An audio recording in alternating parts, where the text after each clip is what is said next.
Hello friends, Marcus Harvey here. Welcome to another episode of Yatter. And before you start at me, I know it's been a few months, but we had some, malfunctions with life over the last little while. I had the dreaded disease. My computer crashed. It sounds like a homework story, doesn't it? I lost all my files, and to be honest with you, I usually shoot this big shoe in the garage in front of the woodpile, 69 steps in front of the St. John River, but today we're considerably further away. Moved it out to the pool deck because in the garage the mosquitoes are unbearable. Actually, here in God's country, if you're anywhere in the shade, the mosquitoes are unbearable. And to be honest, when I came out here a few minutes ago, just setting up for the big show, I looked just over here off to my right, and there was a mosquito chugging a Budweiser and just peeling the panties right off a hummingbird. And that's concerning enough in itself, but what's more concerning is that nobody in my house drinks Budweiser.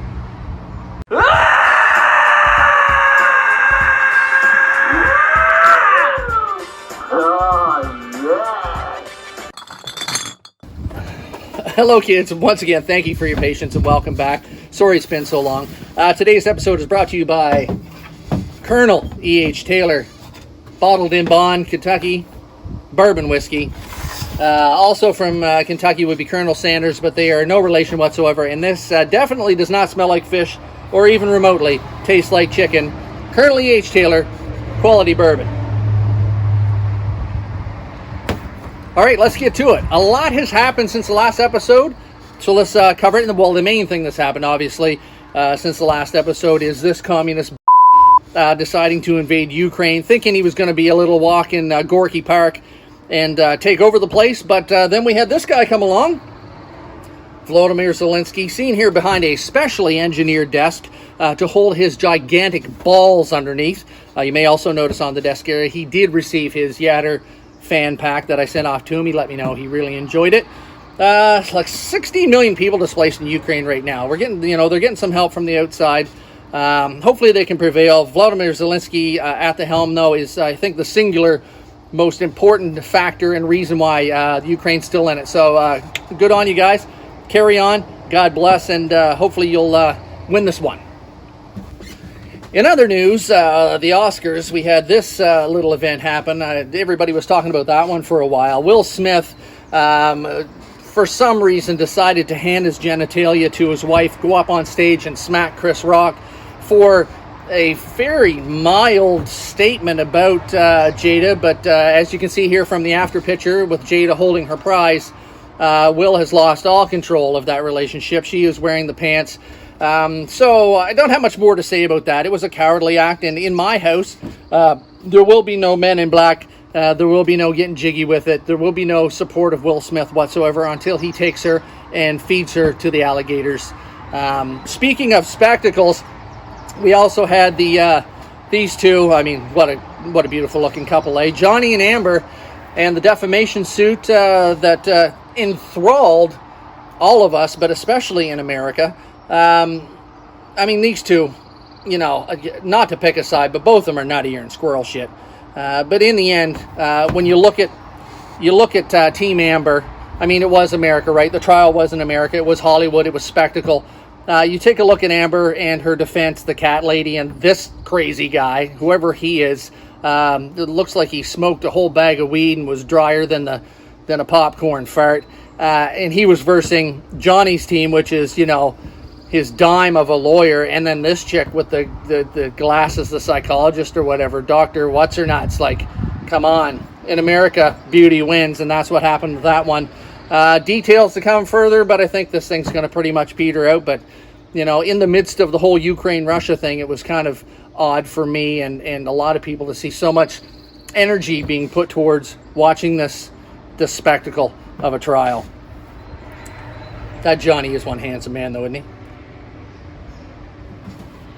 On a more serious note, folks, I don't like to shy away from the heavy and serious topics here on Yatter. We try to keep it light, but listen, gun control in America has come up again here. Just a couple of weeks ago, we had a shooting in Uvalde, Texas, the birthplace of Matthew McConaughey, and it was a situation where an 18-year-old kid with an AR-15 walked into a school and murdered 19 children and 2 teachers. Now, This, of course, has stirred up the Second Amendment, and gun advocates and the NRA is spinning it any best way they can. But the long and short of it is a lot of the arguments that the gun nuts use to keep buying guns and stopping regulations were blown away in this incident. I mean, things are coming out now where there were plenty of good guys with guns in the school at the time of the shooting, and they decided to wait. I think it was something like an hour before they breached into the area where the gunman was. So they pretty much just stood in the halls and listened to, innocent children and teachers getting murdered.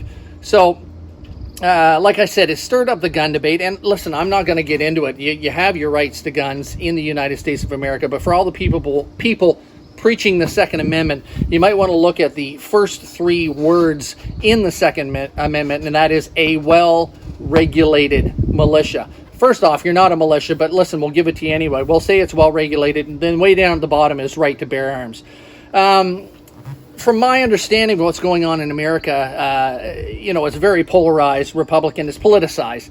It's Republican versus Democrat, essentially. And, they're at the point now that they're not looking to take away your guns. They're just looking for some regulations.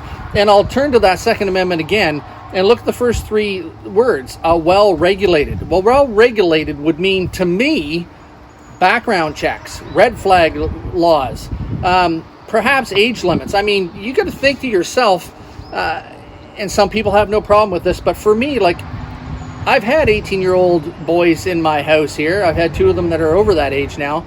The fact that in America, an 18-year-old can walk into a not a convenience store, but a gun shop or a major market retailer and just buy an AR-15, sight on scene, no background checks, no why are you buying this, and then take it home is just mind-boggling to me.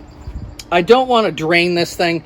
I own guns myself. I find it's okay, and if you have the right to bear arms in the States, it's okay. But listen, you got to get a hold of your politicians down there. Bring in some background checks. Bring in some red flag laws. Not taking the guns away, just keeping the guns away from the crazy people. And when you bring up that argument of good guys with guns are the only thing that can stop bad guys with guns, the pushback for that would be Uvalde, Texas, from now until the end of time.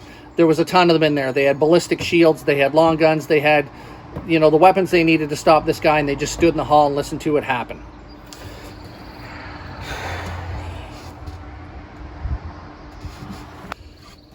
Thoughts and prayers aren't going to do it anymore, is what I'm trying to say. Thoughts and prayers are pointless and hollow.